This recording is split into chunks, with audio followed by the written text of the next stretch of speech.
La ville frontalière de Hamil, située à la frontière entre le Ghana et le Burkina Faso, a été le théâtre de violentes émeutes qui ont éclaté suite à l'arrestation controversée d'une citoyenne ghanéenne par des forces présumées burkinabées. Cet incident, survenu dans la nuit du 13 au 14 septembre 2025, illustre les tensions croissantes dans cette région frontalière stratégique et soulève de graves questions sur les procédures de coopération sécuritaire entre les deux pays. Selon les témoignages recueillis et les rapports de presse diffusés le 14 septembre, l'incident trouve son origine dans une opération d'arrestation menée par des hommes armés non identifiés, fortement soupçonnés d'appartenir aux forces de sécurité du Burkina Faso. Ces éléments auraient bénéficié de la complicité d'un agent des services d'immigration ghanéen qui leur aurait facilité l'accès à la ville de Hamil pour procéder à l'interpellation d'une femme de nationalité ghanéenne. La cible de cette opération était une femme qui, selon certaines sources, faisait l'objet d'une surveillance particulière de la part des autorités burkinabées. Les motivations de cette surveillance semblerait liée aux activités présumées de son époux qui serait accusé par le gouvernement du Burkina Faso de complicité dans un complot visant à déstabiliser le régime en place. Cette accusation, si elle se confirme, placerait cette affaire dans un contexte politique et révélant les préoccupations sécuritaires du Burkina Faso concernant d'éventuelles activités subversives orchestrées depuis le territoire ghanéen. C'est la fille de la femme arrêtée qui, témoin direct de l'interpellation de sa mère, a donné l'alerte à la population locale.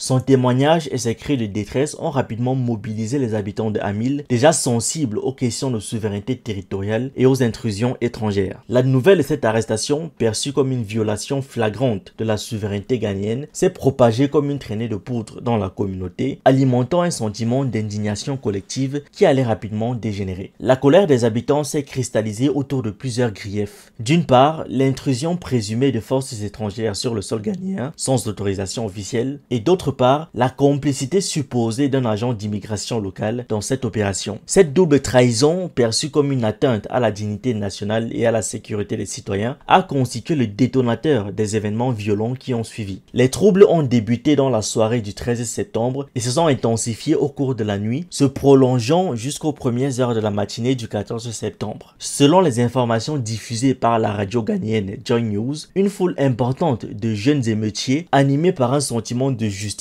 et exigeant la libération immédiate de la femme arrêtée, s'est rassemblée devant les installations frontalières. La manifestation a rapidement pris une tournure violente lorsque les protestataires ont pris d'assaut le poste frontière du Burkina Faso. Dans leur rage, ils ont incendié plusieurs véhicules stationnés dans l'enceinte du poste ainsi qu'une boutique mobile appartenant à l'agent d'immigration soupçonné de complicité. Le feu s'est également propagé à certaines parties du bâtiment principal du poste frontière, créant des scènes de chaos et de destruction qui ont marqué cette nuit tragique. Seule l'intervention rapide des services de pompiers a permis de maîtriser l'incendie avant qu'il ne cause des dégâts encore plus considérables. Néanmoins, les dommages matériels sont substantiels et les infrastructures frontalières ont été sérieusement endommagées, compromettant temporairement le fonctionnement normal des passages entre les deux pays. Au-delà des dégâts matériels, ces émeutes ont causé une perte humaine qui assombrit encore davantage ce tableau déjà sombre. Une habitante de Hamil, dont l'identité n'a pas été révélée, a trouvé la mort dans des circonstances particulièrement tragiques. Selon les témoignages rapportés par les médias ghanéens, cette femme aurait publiquement exprimé sa colère envers les forces de sécurité impliquées dans l'incident, proférant des insultes avant de s'effondrer soudainement. Malgré son transport d'urgence vers l'établissement hospitalier le plus proche, les secours n'ont plus que constaté son décès à l'arrivée. Les causes exactes de cette mort restent à éclaircir, mais l'événement a ajouté une dimension dramatique supplémentaire à une situation déjà explosive, alimentant davantage la colère et l'émotion de la population locale. Face à l'ampleur de la crise, le gouvernement ghanéen a été contraint de réagir rapidement pour restaurer l'ordre et prévenir une escalade des violences. Des renforts sécuritaires ont été déployés dans la région de Hamil et aux alentours, avec pour mission de sécuriser la zone frontalière et de dissuader toute nouvelle manifestation violente. Cependant, selon les observateurs locaux et les médias de la région, ces mesures sécuritaires n'ont pas suffi à apaiser complètement les tensions. La population locale reste mobilisée et exprime toujours sa colère face à ce qu'elle perçoit comme une humiliation nationale et une violation des droits de ses concitoyens. L'atmosphère demeure tendue et les autorités craignant de nouveaux débordements si la situation n'évolue pas favorablement. Cet incident soulève des questions fondamentales sur les relations bilatérales entre le Ghana et le Burkina Faso, deux pays qui partagent une longue frontière commune et entretiennent traditionnellement des rapports de bon voisinage. Merci d'avoir regardé cette vidéo. N'oubliez pas de liker, de partager et de donner votre avis en commentaire. commentaire. Vous pouvez aussi nous suivre sur nos différentes plateformes Facebook, YouTube, TikTok et surtout sur le réseau social africain d'Iba World, disponible sur Android